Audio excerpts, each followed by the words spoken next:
On the inside of every FLO Freehub body, you will find springs and pawls. The springs and pawls allow the Freehub to disengage when you're coasting, and they also allow the Freehub to engage when you're pedaling. Over time, they can wear out, or if you ever drop one in the garage and never find it, this video will show you how to replace the springs and pawls on your FLO Freehub body. In order to change the springs and pawls on your FLO hub, we are going to need the new spring and pawl set and then some Allen keys. So we'll need 2 5s at least and potentially a 10. The other thing we may need is a piece of dental floss, and I'll show you why before the video ends. First thing we have to do is we have to remove the end cap on the drive side. So both of these are a 5mm Allen key, both drive and non-drive side. So you place the 5mm Allen key in both sides. Now this is standard threading, so lefty loosey, righty tighty, so turn it to the left. Depending on what side comes off first, you may or may not get lucky, and in this case we didn't, which is good because I can show it in the video. So once that starts to unthread, we can unthread this. And now we've removed the non-drive side end cap. But what we really needed was the drive side to come off. So in order to do that, we now have the axle exposed. Now the axle is a 10mm Allen key. So if we place that Allen key in the axle on the non-drive side, the axle itself is fixed. And when we do this again, the only option we have is for this non-drive side, the drive side end cap to come off. So once that comes off, we now have the ability to remove the Freehub from the hub.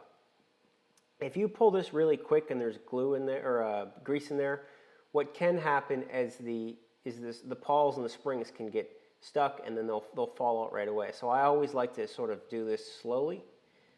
When you do that, if you've got a lot of grease, you may hear like a pop noise from the suction. If not, it'll just come out. In order to reinstall springs and pawls, first, what I like to see is what it looks like when it's set up properly. So this is a new hub, so these don't actually need to be replaced, but what it will show you is it'll show you how they're supposed to work.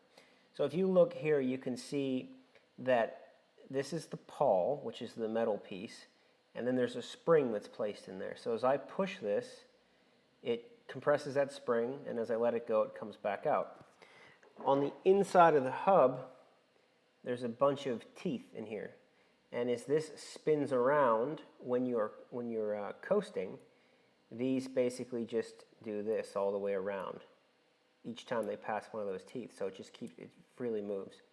When you are pedaling, what happens is these catch into the teeth, and it allows you to spin the hub and the wheel.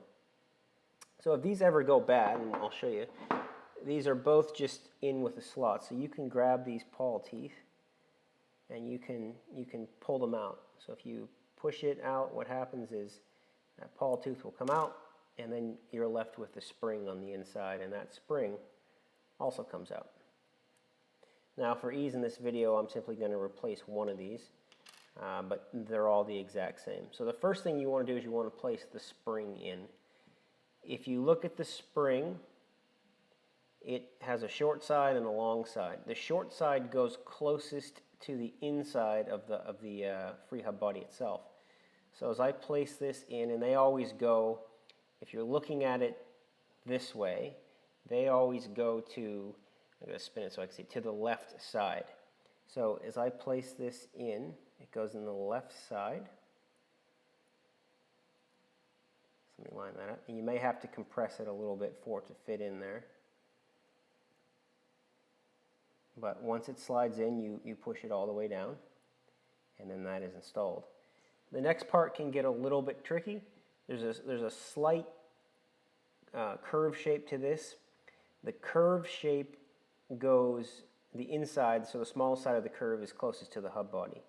The toughest part of this is actually getting the spring compressed and this in. So if you push it in with your finger or your thumb or your fingernail slightly, you should be able to start to feed this at the top like this, and once it starts, you can then pull your finger out, and what you're left with is a partially installed pawl over that spring. Once it's there, you push it down, and then we have a replaced spring and pawl. So you would do the same thing for all three, but once you're done, you can replace this or put this back on the Freehub. So as we put this Freehub back together, the first thing we'll want to do is put on the non-drive side end cap if that came off while you were doing it. So we can thread that on, and if you hold this axle, it just prevents it from spinning in the bearings. So that's your first step. The next portion is you want to put this Freehub back on. On the inside, just to note, there's basically a bearing in here that's a sleeve type bearing. Kind of looks like a top hat. If this comes off and you don't put it back on, the Freehub won't spin. So this is a pretty crucial part. You've got to make sure that's on, and once that's on, you should be good to go. When you replace this, you put it on. There are a number of fittings on the inside. You may have to put your finger in to adjust them. You can see on the inside there, there's a sleeve that will move. So you basically place this back on, and then you get it down to the point where the pawls are now touching where those teeth are. If you're lucky, you can take this and push it in and then spin it counterclockwise to the left, and it may seat.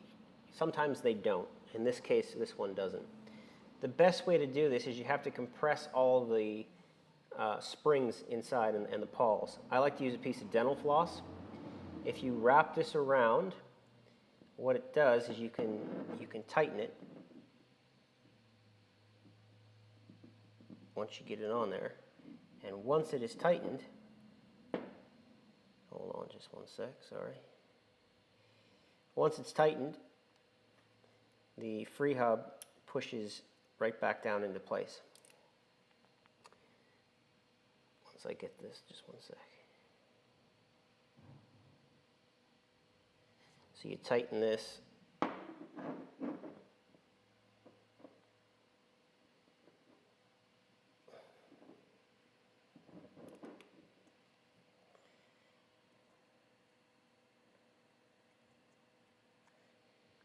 Once you tighten that, this slides right back down into place. The last thing is you just make sure it's pushed in all the way, and when you spin it, you'll hear that click. That tells you everything's working, and if you go the opposite way, everything should lock up. The final step is to place this drive side end cap on. You'll want to get that finger tight as well. Once that's on there, you take the 5mm Allen keys in both sides, and then you turn to the right. So righty-tighty to tighten everything up. Make sure it's hand tight. Some hubs have a preset tension where you want to load the bearings. FLO wheels do not require that. The way they're designed, you just put the end caps on and hand tight, you're good to go. So that's it. We've got the new springs and pawls in there. Everything sounds good, spins freely, and also locks up. I hope that video helped. If you get stumped along the way when swapping your springs and pawls, please feel free to contact us, and we'll do whatever we can to help you out.